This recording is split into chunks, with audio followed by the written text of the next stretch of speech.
जय श्री राधे कृष्ण। आप सभी का आपके अपने YouTube channel VK Mishra present में बहुत बहुत स्वागत है।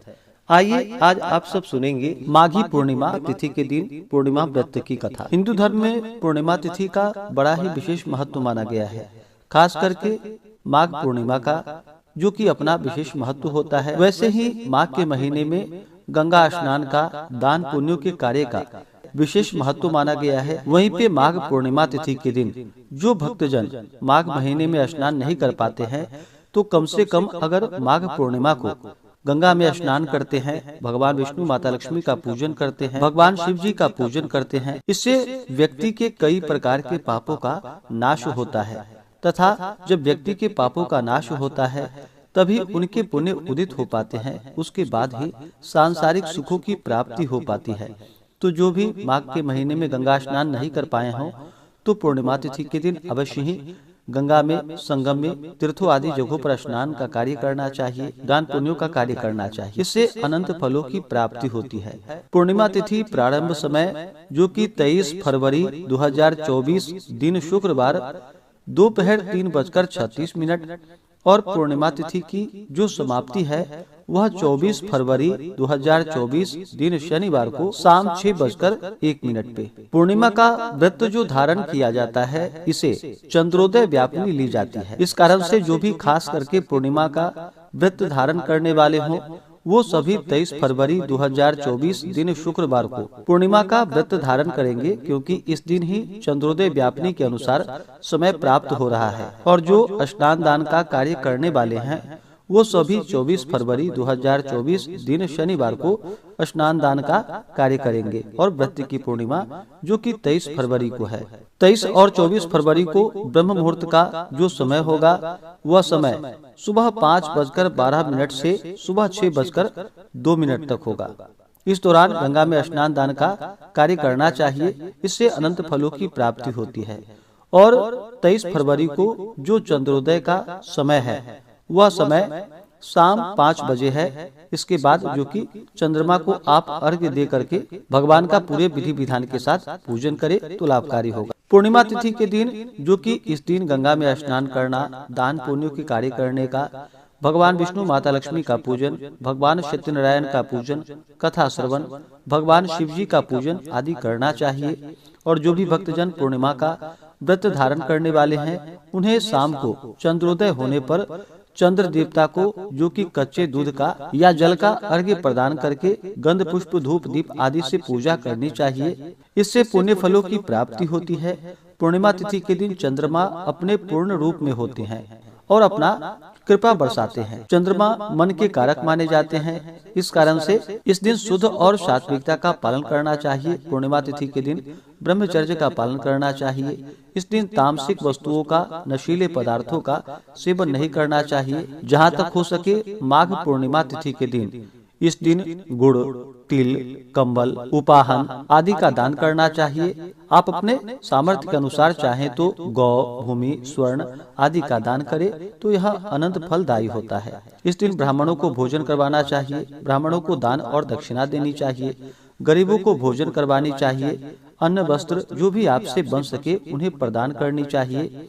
इस प्रकार जो भी माघ पूर्णिमा तिथि के दिन गंगा स्नान करते हैं, दान पुण्यों का कार्य करते हैं, भगवान विष्णु माता लक्ष्मी का पूजन करते हैं, तो इससे भगवान विष्णु व्यक्ति के सभी प्रकार के पापों को नष्ट कर देते हैं तथा सुख और समृद्धि का आशीर्वाद प्रदान करते हैं। पूर्णिमा तिथि के दिन जो कि दीप दान का बड़ा ही विशेष महत्व माना गया है, तो इस दिन मंदिरों में, तुलसी वृक्ष के नीचे, पीपल वृक्ष के नीचे, तीर्थों आदि जगहों पर दीप आदि का दान करना चाहिए। इससे पुण्य फलों की प्राप्ति होती है। तो जो भी भगवान सत्यनारायण का पूजन करने वाले हैं, पूर्णिमा का व्रत धारण करने वाले हैं, वो सभी 23 फरवरी को व्रत को धारण करेंगे। वैसे भगवान सत्यनारायण का पूजन आप 24 फरवरी को भी कर सकते हैं, इसमें कोई दिक्कत नहीं है, क्योंकि भगवान सत्यनारायण का पूजन किसी भी दिन किया जा सकता है। खास करके पूर्णिमा तिथि के दिन पूजन करने का विशेष महत्व माना गया है। लेकिन जो भी पूर्णिमा का व्रत धारण करने वाले हैं, उन्हें 23 फरवरी को व्रत को धारण करना चाहिए। पूर्णिमा का व्रत चंद्रोदय व्यापनी ली जाती है और जो भी स्नान दान का कार्य करते हैं तो इसे सूर्योदय व्यापनी ली जाती है। इस कारण से स्नान दान करने वाले सभी 24 फरवरी को शनिवार के दिन स्नान दान का कार्य करेंगे। प्रत्येक पूर्णिमा को जो कि पूर्णिमा का व्रत धारण किया जाता है, जिसे कि 32 पूर्णमासी के नाम से जाना जाता है। इस व्रत को धारण करने से स्त्रियों का सौभाग्य अटल होता है, दाम्पत्य जीवन खुशहाल होता है तथा सभी प्रकार के सुख और समृद्धि की प्राप्ति होती है।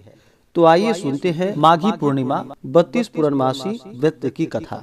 अगर आप पूर्णिमा तिथि के उपलक्ष्य में ब्राह्मण दक्षिणा, अन्नदान, वस्त्रदान आदि के लिए देना चाहते हो तो आप अपने श्रद्धा और सामर्थ्य के अनुसार हमें डिस्क्रिप्शन में जाकर के वहां से गूगल पे, फोन पे या अकाउंट नंबर के माध्यम से आप अपने श्रद्धा और सामर्थ्य के अनुसार हमें ब्राह्मण दक्षिणा प्रदान कर सकते हैं।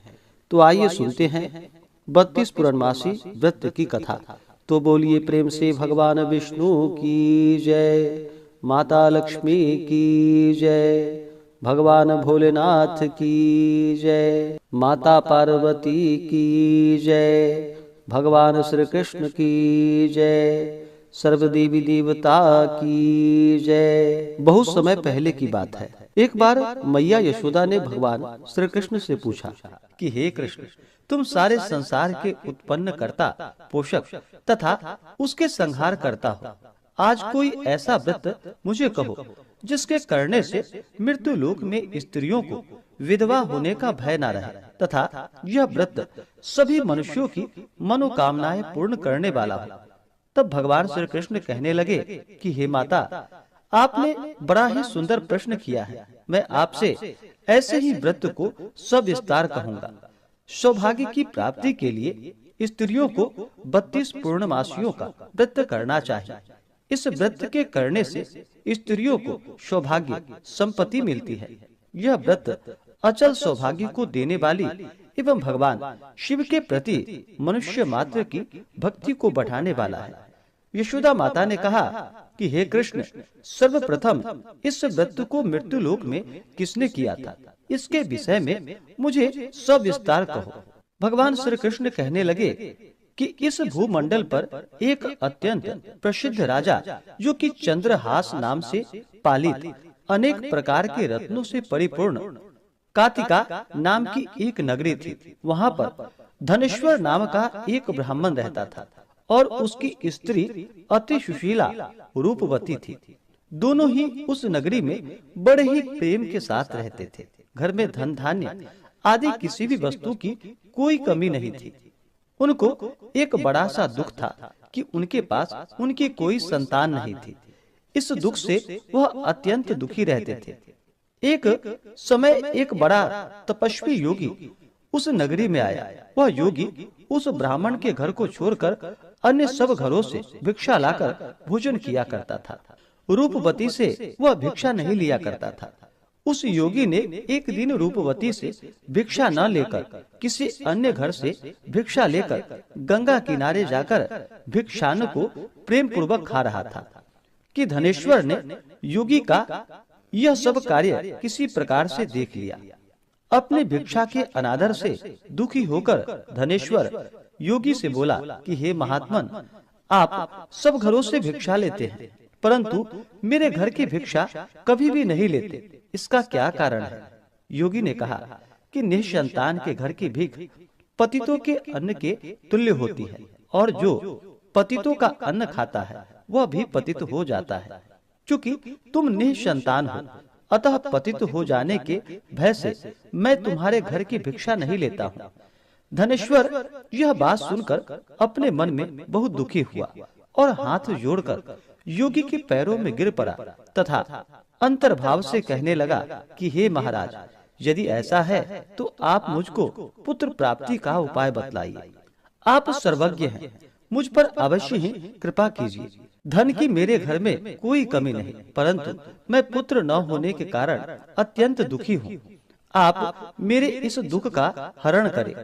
आप सामर्थ्यवान हैं। यह सुनकर योगी कहने लगे कि हे ब्राह्मण, तुम चंडी की आराधना करो। घर आकर उसने अपने स्त्री से सब वृतांत कहा और स्वयं तप के निमित्त वन में चला गया। वन में जाकर उसने चंडी देवी की उपासना की और उपवास किया। चंडी ने 16वें दिन उसको स्वप्न में दर्शन दिया और कहा कि हे धनेश्वर, जा, तेरा पुत्र होगा, परंतु वह 16 वर्ष की आयु में ही मृत्यु को प्राप्त हो जाएगा। यदि तुम दोनों स्त्री पुरुष 32 पूर्णमासियों का व्रत विधि पूर्वक करोगे तो वह दीर्घायु होगा। जितनी तुम्हारी सामर्थ्य हो आटे के दिए बनाकर शिव जी का पूजन करना, परंतु पूर्णमासी को 32 जो जानी चाहिए। प्रातः काल होने पर इस स्थान के समीप ही तुम्हें एक आम का वृक्ष दिखाई देगा। उस पर तुम चढ़कर एक फल तोड़कर शीघ्र अपने घर चले जाना। अपनी स्त्री से सब वृतांत कहना। ऋतु स्नान के पश्चात वह स्वच्छ होकर भगवान शंकर जी का ध्यान करके उस फल को खा लेगी। तब शंकर भगवान की कृपा से उसको गर्भ हो जाएगा। जब वह ब्राह्मण प्रातः काल उठा तो उसने उस स्थान के पास ही एक आम का वृक्ष देखा, जिस पर एक अत्यंत सुंदर आम का फल लगा हुआ था। उस ब्राह्मण ने उस आम के वृक्ष पे चढ़कर उस फल को तोड़ने का प्रयत्न किया, परंतु वृक्ष पर कई बार प्रयत्न करने पर भी वह न चढ़ पाया। तब तो उस ब्राह्मण को बहुत चिंता हुई और विघ्न विनाशक भगवान श्री गणेश जी की वंदना करने लगा। हे दयानिधे, अपने भक्तों को विघ्नों का आप नाश करने वाले हैं, उनके मंगल कार्यों को पूर्ण करने वाले हैं, दुष्टों का नाश करने वाले हैं, रिद्धि सिद्धि देने वाले। आप मुझ पर कृपा करके इतना बल दे कि मैं अपने मनोरथ को पूर्ण कर सकूं।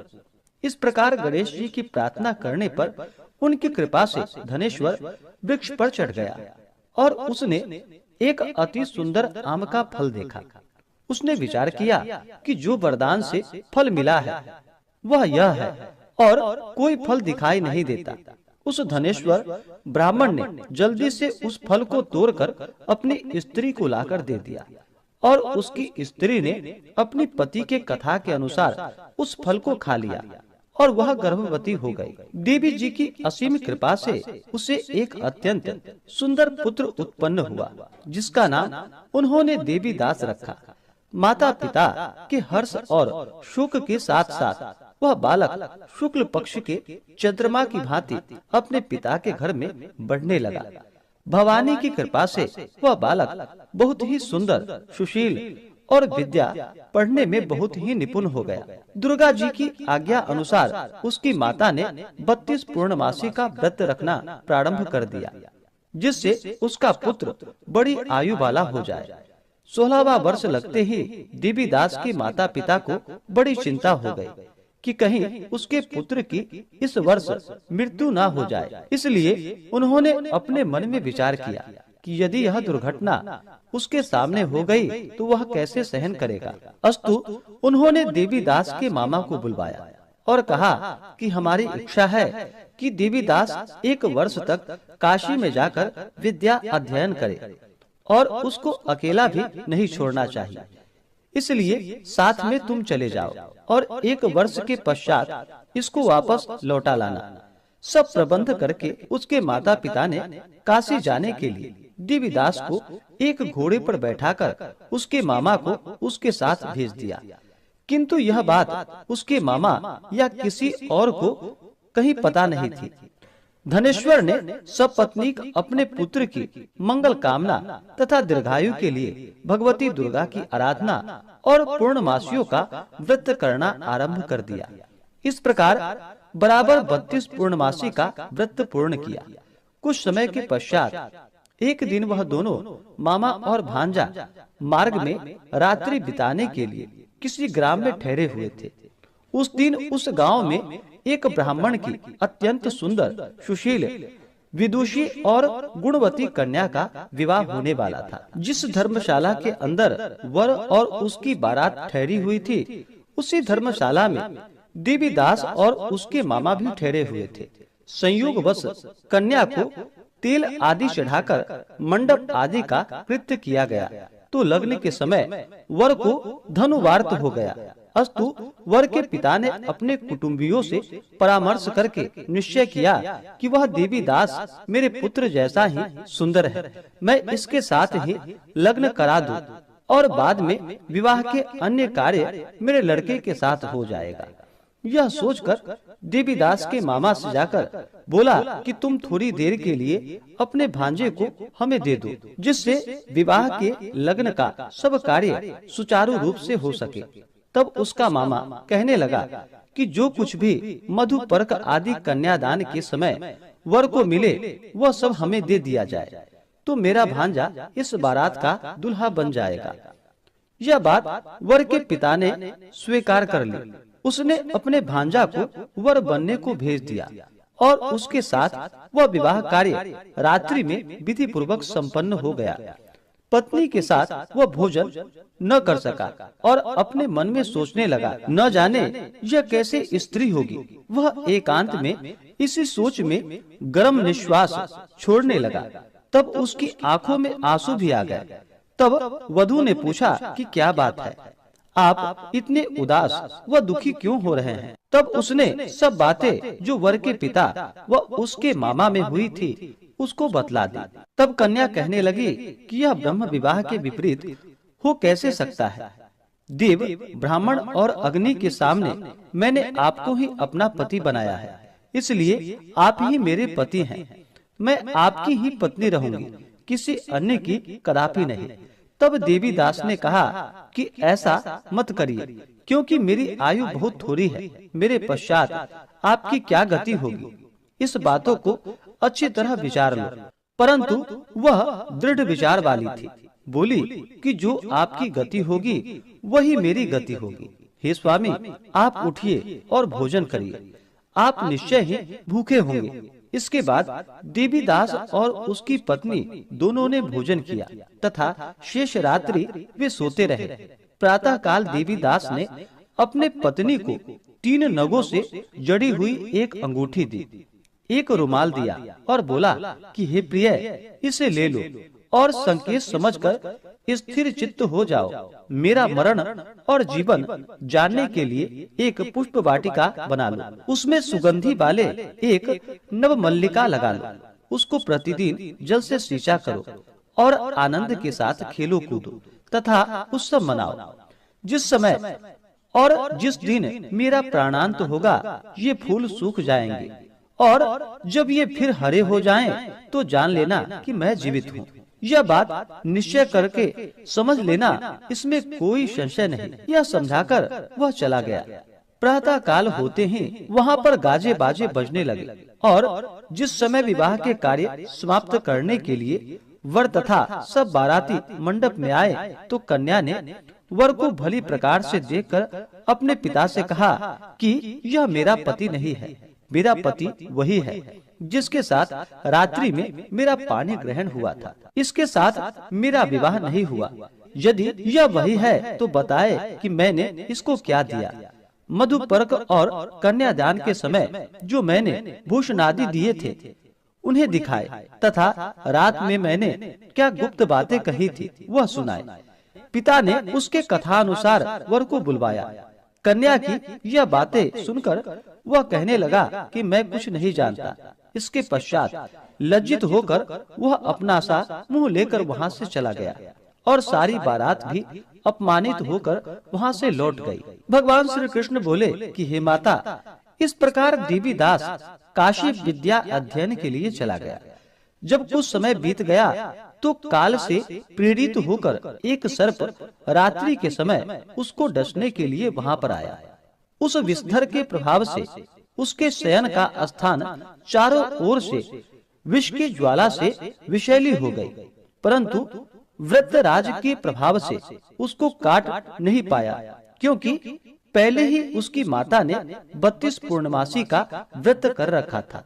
इसके बाद मध्याह्न के समय स्वयं काल वहाँ पर आया और उसके शरीर से उसके प्राणों को निकालने का प्रयत्न करने लगा, जिससे वह मूर्छित होकर पृथ्वी पर गिर पड़ा। भगवान की कृपा से उसी समय पार्वती जी के साथ भगवान शंकर जी वहाँ से आ गए। उसको मूर्छित दशा में देखकर माता पार्वती जी ने भगवान शंकर से प्रार्थना की कि हे प्रभु, इस बालक की माता ने पहले 32 पूर्णमासी का व्रत किया था, जिसके प्रभाव से हे भगवान आप इसको प्राण दान दे। भवानी के कहने पर भक्त वत्सल भगवान श्री शिव जी ने उसको प्राण दान दे दिया। इस व्रत के प्रभाव से काल को पीछे हटना पड़ा और देवी दास स्वस्थ होकर बैठ गया। उधर उसकी स्त्री उसके काल की प्रतीक्षा किया करती थी। जब उसने देखा कि उस पुष्प वाटिका में पत्र पुष्प कुछ भी नहीं रहे, तो उसको अत्यंत आश्चर्य हुआ और जब वह वैसे ही हरी भरी हो गई तो वह जान गई कि वह जीवित हो गए हैं। यह देखकर बहुत प्रसन्न मन से अपने पिता से कहने लगी कि पिताजी, मेरे पति जीवित हैं, आप उनको ढूंढिए। जब 16वां वर्ष व्यतीत हो गया तो देवी दास भी अपने मामा के साथ काशी से चल दिया। इधर उसे उसके ससुर उसको ढूंढने के लिए अपने घर से जाने वाले थे। वह दोनों मामा भांजा वहाँ पर उसी समय आ गए। उनको आया देखकर उसका ससुर बड़ा ही प्रसन्नता के साथ अपने घर में उसे ले गया। उस समय नगर के निवासी भी वहाँ पर इकट्ठे हो गए और सबने निश्चय किया कि अवश्य ही इस बालक के साथ इस कन्या का विवाह हुआ था। उस बालक को जब कन्या ने देखा तो वह पहचान ली और कहा कि यह तो वही है जो संकेत करके गए थे। तदुपरांत सभी कहने लगे कि भला हुआ जो यह आ गया, और सब नगरवासी ने आनंद मनाया। कुछ दिन के बाद देवीदास अपनी पत्नी और मामा के साथ अपने ससुर के घर से बहुत सा उपहार आदि लेकर अपने घर के लिए प्रस्थान किया। जब वह अपने गांव के निकट आ गया तो कई लोगों ने उसको देखकर उसके माता पिता को पहले ही जाकर सारी खबर बता दी। तुम्हारा पुत्र देवीदास अपनी पत्नी और मामा के सहित आ रहा है। ऐसा समाचार सुनकर पहले तो उन्हें विश्वास ही नहीं हुआ, किंतु जब और लोगों ने भी आकर उनकी बात का समर्थन किया तो उनको बड़ा आश्चर्य हुआ। लेकिन थोड़ी देर में ही देवीदास ने आकर अपने माता पिता के चरणों में अपना सिर रखकर उन्हें प्रणाम किया और उसकी पत्नी ने अपने सास व ससुर के चरणों को स्पर्श किए तो माता पिता ने अपने पुत्र और पुत्र वधू को अपने हृदय से लगा लिया और दोनों की आंखों में प्रेमाश्रु बहने लगे।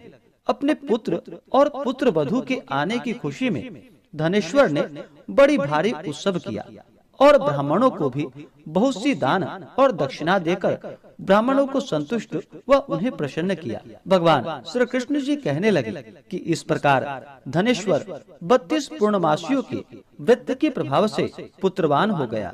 जो भी स्त्रियां इस व्रत को करती हैं वे जन्म जन्मांतर में वैधव्य का दुख नहीं भोगती और सदैव सौभाग्यवती रहती हैं। यह मेरा वचन है, इसमें कोई भी संदेह नहीं है। यह व्रत पुत्र पौत्रों को देने वाला तथा संपूर्ण मनोकामनाओं को पूर्ण करने वाला है। 32 पूर्णमासियों के व्रत करने से व्रती की सभी इच्छाएं भगवान शिव जी की कृपा से पूर्ण हो जाती हैं। तो बोलिए प्रेम से भगवान विष्णु की जय, माता लक्ष्मी की जय, भगवान श्री कृष्ण की जय, भगवान भोलेनाथ की जय, माता पार्वती की जय, सर्वदेवी देवता की जय। तो आशा करता हूँ कि यह जानकारी आपको अच्छा लगा हो। ऐसे ही ज्ञानवर्धक जानकारियाँ प्राप्त करते रहने के लिए चैनल पे अगर आप पहली बार आए हैं तो चैनल को लाल बटन दबा करके सब्सक्राइब करें, साथ में बेल आइकन घंटी को दबाएं ताकि आने वाली वीडियो का नोटिफिकेशन आपको समय से मिलता रहे। वीडियो को लाइक करें, शेयर करें, सुखी रहें और स्वस्थ रहें। जय श्री राधे कृष्ण। धन्यवाद।